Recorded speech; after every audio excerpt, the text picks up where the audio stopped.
My name is Elna Hansen LeSueur. I was born in Copenhagen, Denmark in December 1883. My sister Anna is a year and a half older, and my parents were Carl and Marie Sophia Hansen.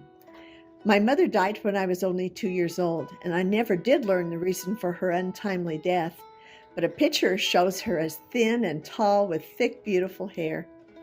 My father worked for the government as a member of the King's Fleet. He was at sea for long periods of time. We lived in a housing complex which was built for the families of the men serving the king.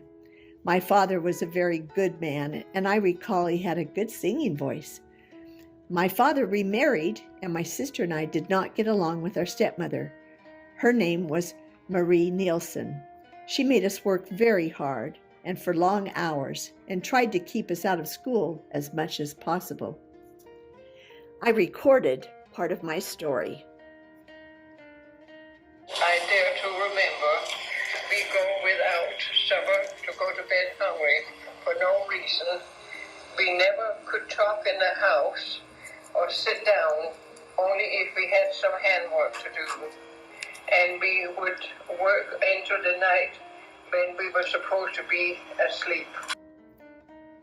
He was at home so little, so never really knew what was going on as to how we girls were treated.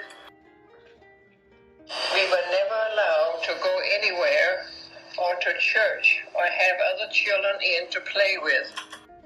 My stepmother was a tailor, and she had to work for different stores, and we girls had to go deliver work that she has done and bring back more, as she was good at sewing. My sister did a lot of sewing with her, and I did the pressing, scrubbing, and white-kept floors, and did dishes. In fact, we did the hard work, washing on the board, and I had to carry water 4 flights of stairs.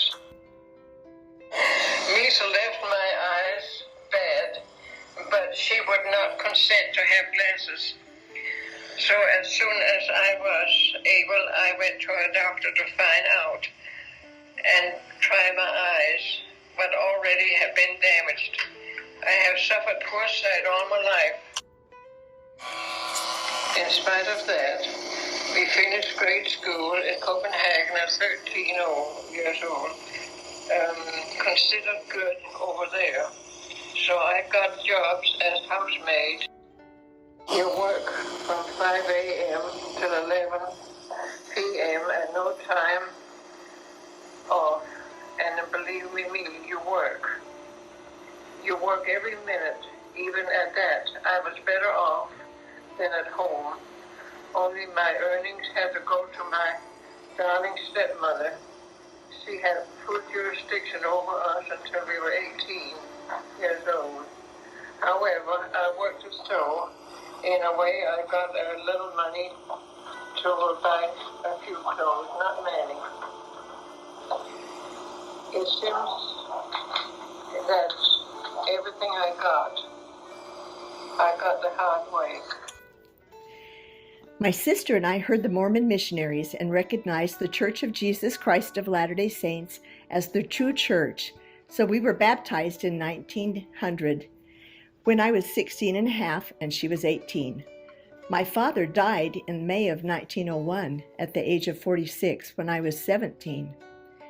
Anna and I wanted to go to Utah to be with the main church group. We were always saving our money and planning ways to leave our home and get on our own. I had an opportunity to go to England in January 1903 when I was 19, and I assured my sister I would send for her as soon as I could. Our stepmother died of cancer 6 months after I left.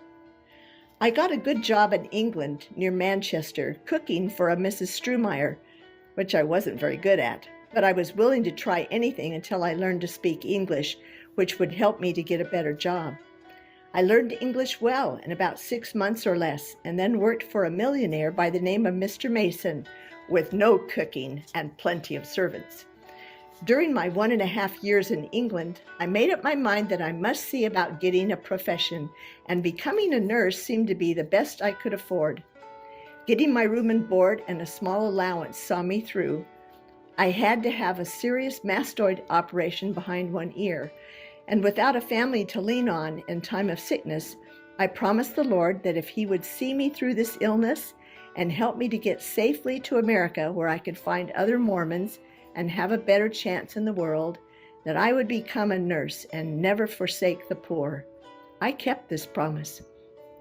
Mr. Mason gave me a 1-pound note before my voyage to America when I was 20 years old.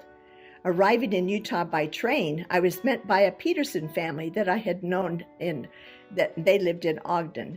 I attended the Weber Stake Academy, where one of my teachers was David O. McKay, who later became president of the church.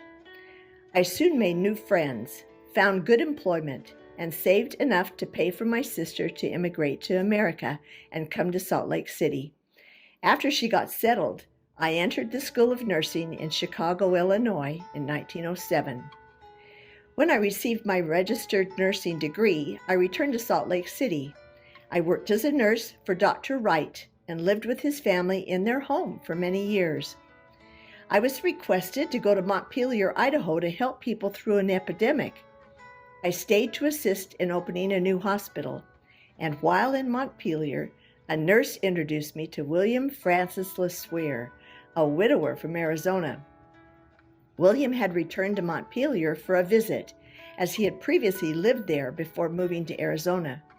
We were attracted to each other and began a correspondence which led to our marriage in the Salt Lake Temple on March 4th, 1915. We traveled to San Francisco by train to attend the World's Fair, and from there on to the small town of Eagar, Arizona. William had a new red brick 2-story 7-bedroom home. We later converted our extra rooms into 3 apartments and rented mostly to high school teachers that would be there only for the winter months. We always had a large garden and a good fruit orchard and made our own butter. We had a dog and a cat, and I always loved animals. William's first wife, Anna Marie Bingham, had passed away 5 years prior to our marriage. They had 12 children with only 6 living, all grown at the time of our marriage. 2 sons, Rulon and Bruce, were not married and lived with us part-time when they were not away to school or in the service. William managed a co-op store in Springerville, then in Eagar. These co-op stores sold everything from farm machinery to clothing and groceries. In addition, William farmed about 50 acres and engaged in cattle racing on a small scale on a ranch east of Springerville. During my first years in Eagar, life was not easy. We didn't have electricity, running water, or other convenience a city girl was used to. I had to nurse under the very worst conditions one can imagine. I was the only person with formal medical training in the area, so people would come after me any hour of the day or night in horse and buggy or horse and wagon, often on very cold winter days and nights. I did much nursing all over the valley as there was lots of sickness. I tried to make it a practice to go and help whenever and wherever needed. I delivered about 500 babies without any doctor being present. Seems I had a job to do, and I did it to everyone's satisfaction, I hope. Promise that if I had success,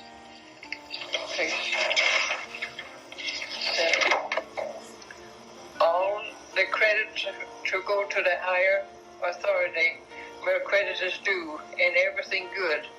Also, I was never overcharging for jobs after sick, as I happen nearly always to be amongst the poor, and if I do say so, I lived up to that resolve.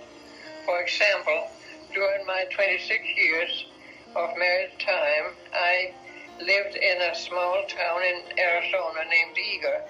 No charge was ever made for anything but babies. Cases $15 per baby, white or brown, but was glad lots of times to receive a load of firewood or a pig or my land plowed or my lawn cut. The first thing to success for a nurse or any person is you've got to have sympathy. You must like people. taking a heartfelt interest in the welfare of your patient and family. Our first child, Gordon, was born in 1915, and our second child, Woodrow, in 1917. Then, in 1924, we were happy to welcome a little girl that we named Genevieve. William was called by the church to serve a short-term mission from January to July 1927 on Jersey and Guernsey Isles. Just prior to his release, a terrible tragedy came to our family: the death of our little 2-year and 8-month-old daughter, Genevieve. This was a terrible shock and very heartbreaking to all of us. My sister Anna died in January 1929 at the age of 47. She had married in Salt Lake City to Henry Sorensen of Denmark while I was in nursing school. They had 6 children. All grew to adults and did very well in the work they were engaged in. After William returned from Jersey, he engaged in cattle and farming, as he had retired from the co-op stores after 35 years there. When he was 82, he developed cancer of the bone and became bedridden for 2 years. He died in June 1941. William was a religious man and very honest in all his dealings. He set a very good example for all his posterity to follow. After caring for William in our home, I was having trouble with my ears and my back, so I went to Salt Lake City and received the medical attention I needed. Heber J. Grant, president of the church, had suffered a stroke in 1940 and was still confined to his home in Salt Lake City. One of his daughters lived near me there in Salt Lake and asked if I would help care for him in his home. President Grant had overcome the worst of the initial stroke by then. His mind was alert, and he was very thoughtful and kind to me. I would open his mail and do other odd jobs for him aside from nursing. With the beginning of World War II, I moved back to my home in Eager, as Gordon joined the Army and Woody joined the Air Force. My heart finally said that Eager altitude is too high, 7,000 feet, so I moved to Phoenix to be near Woody and his family in 1952. Woody had married Mary Hall of Eager in 1940. Woody was a 5-month-old baby who was with me at the Hall home when I delivered baby Mary. He knew her all her life. They have 3 sons, Wayne, Carl, and Fred. I attended Sunday meetings with them, and we would have dinner at my home every Sunday.